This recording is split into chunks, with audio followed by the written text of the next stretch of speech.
Oui, la question, elle est importante et je dirais que c'est la clé de voûte pour, les années à venir. La Grande Loge de France, mais d'autres obédiences également, ont pris parti aujourd'hui, de s'ouvrir au monde. En tout cas, c'est, je dirais, le chemin, qu'a décidé de prendre la Grande Loge de France. Il y a tout le travail qui se fait dans nos loges symboliques. Ce travail, il est extrêmement important parce qu'il nous permet d'abord de comprendre, d'appréhender le message du rite écossais ancien accepté et également de pouvoir se construire. En tout cas, de se construire différemment.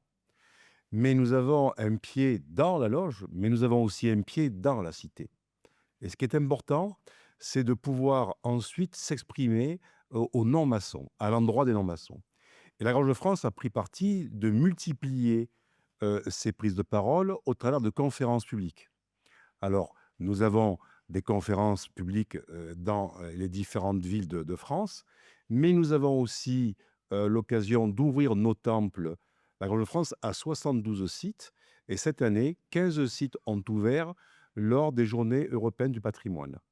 Ces journées nous permettent effectivement de recevoir un public non maçon, de permettre de visiter, d'une part, les temples, de les faire participer à des conférences publiques et également de montrer la richesse de notre patrimoine, soit au travers d'expositions, soit au travers de comités de lecture, d'expositions de peinture, maçonniques ou autres.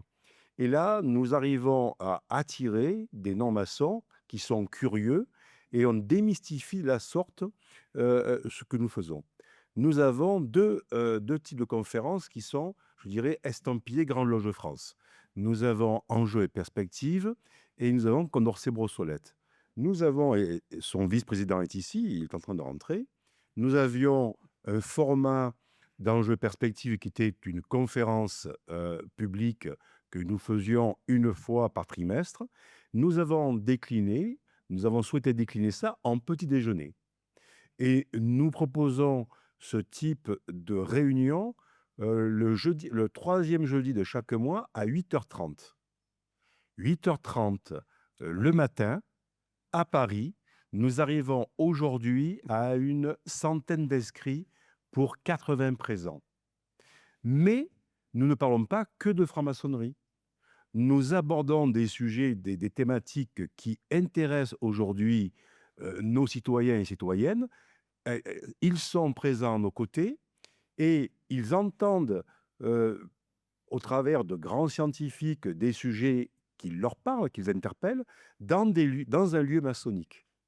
Et ensuite, qu'est-ce que nous faisons? Même pour ceux qui ne sont pas maçons, nous proposons une visite ensuite donc d'un ou deux temples, le Brossolette par exemple, ou un autre temple.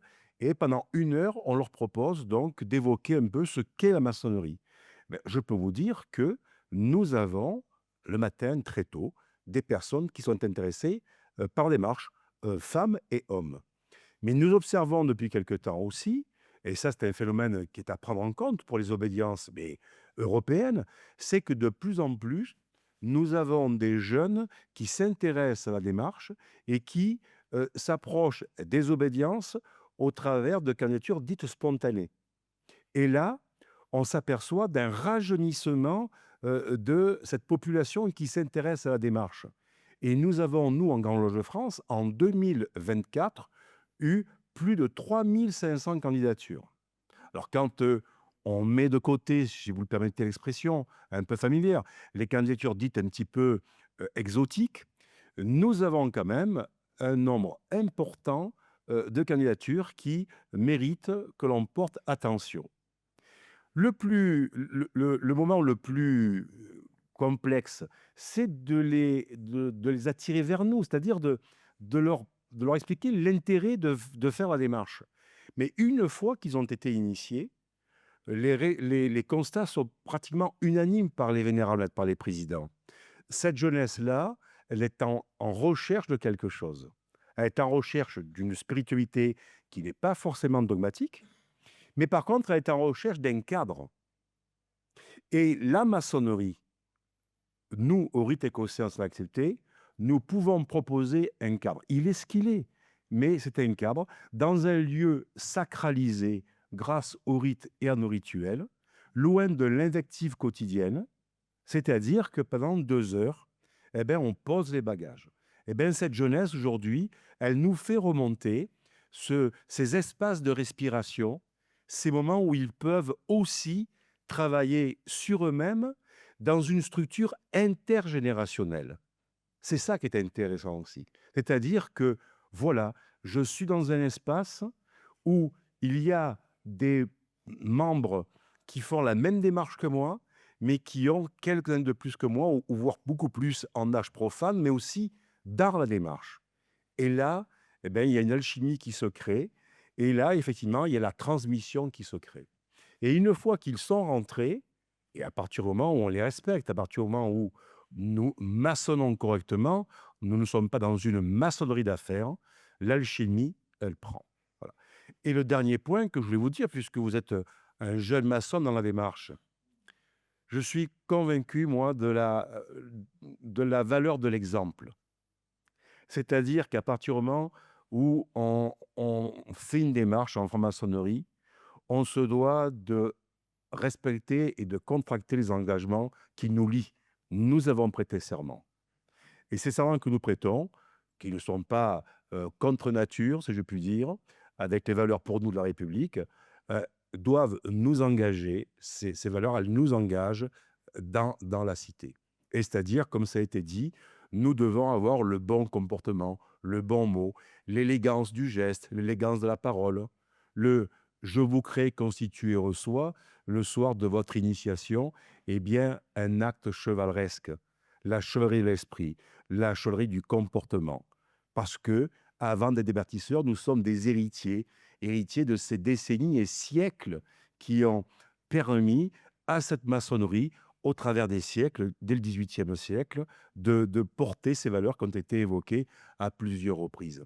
Et nous sommes aujourd'hui ces dignes héritiers, et à nous d'être éclairants dans la cité. Et je finis là-dessus, je dis que souvent, comme métaphore, on dit, mais qu'est-ce que nous pouvons porter à l'extérieur?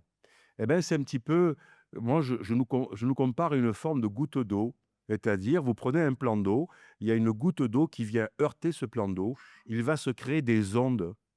Eh bien, le maçon, c'est cette forme de goutte d'eau, maçon ou maçonne, qui, dans la société civile, mais comme ça a été indiqué aussi, dans son cercle familial, amical, professionnel, associatif, eh bien, on va essayer d'incarner cette goutte d'eau et de pouvoir essayer de porter des énergies positives. Et ça commence par quoi, bien souvent? Eh bien, ça commence par un sourire. C'est tout bête, mais un sourire, une main tendue, un bonjour, un merci. Vous savez, tous ces fondamentaux qui, aujourd'hui, sont observés. Il y a quelques années, quand un enfant rentrait dans un commerce qui ne disait pas bonjour, on observait un enfant impoli. Aujourd'hui, un enfant qui rentre dans un commerce, qui dit bonjour, merci, on observe un enfant poli. Ça veut dire qu'aujourd'hui, on est amené à observer presque la normalité des choses. La société évolue, nous devons évoluer avec, mais nous devons être porteurs de tout ce message d'espoir qui a été évoqué par l'ensemble des intervenants aujourd'hui, ce message d'espoir et de fraternité. Et je pense que nous avons tous un rôle à jouer à nos places et à nos offices, et que en multipliant ce nombre de conférences publiques, en nous ouvrant au monde avec des conférenciers de qualité et des conférenciers convaincus du message qu'ils portent, je pense qu'au fil du temps, cette maçonnerie que nous pratiquons peut prendre ou reprendre la place qui a été la sienne dans ces décennies de noblesse. Voilà les quelques éléments que je voulais apporter à votre sagacité. En tout cas, il ne faut rien lâcher, et je pense qu'il faut être fier d'être franc-maçon. Il faut être fier d'avoir reçu un jour cette lumière qui est au fin fond de nous, et que nous devons essayer d'entretenir et d'essayer de faire vivre le mieux possible. Merci.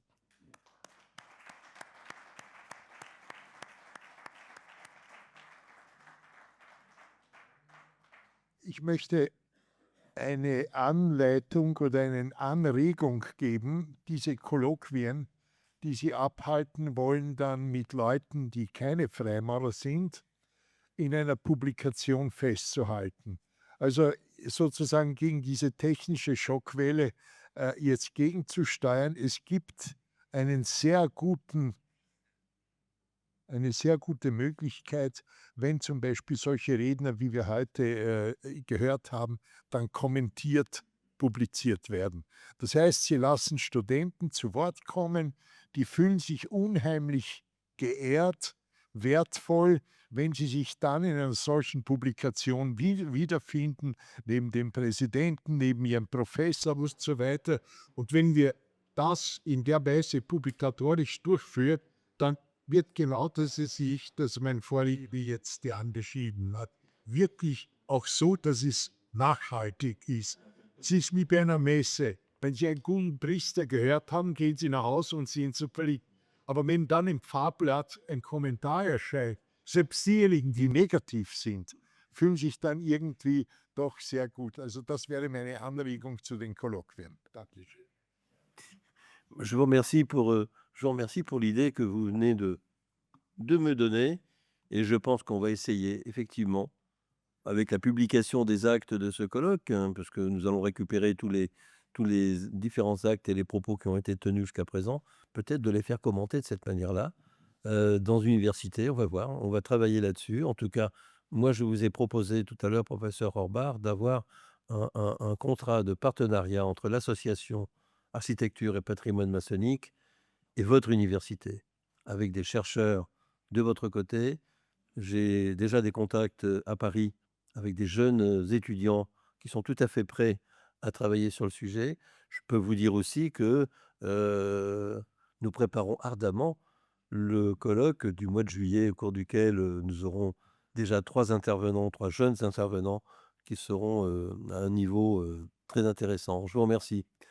Je profite pour vous remercier à tous et à tous, à moins que Diane dise un mot. Moi, je voulais vous remercier. Diane. Sehr ehrenwerter Großmeister der Grande Loge de France, Teresa Varoni, sehr geehrter Herr Professor Orbach, wir möchten uns bei Ihnen bedanken für Ihre Anregungen und für Ihre Vorträge. Besonders der Großmeister der Großloge von Frankreich hat uns eine Richtung gegeben. Wir sind eine junge Obedienz, offiziell seit ein paar Stunden. Und wir haben noch viel, viel, viel zu lernen von der Großloge von Frankreich. Das heißt, wir müssen noch 200 Jahre nachholen. Dankeschön. Gibt es noch welche Fragen, bitte? Keine Fragen? Ich möchte mich bedanken bei dem Präsidenten der Association und ich möchte mich bei Ihnen allen bedanken. Und Dankeschön, dass Sie nach Wien gekommen sind, dass wir so einen wunderschönen Tag heute verlebt haben miteinander. Ich wünsche den Brüdern, die heute nach Hause fahren oder morgen, eine gute Reise und kommen Sie heil nach Hause. Und ich freue mich schon auf unsere nächsten Konferenz. Danke.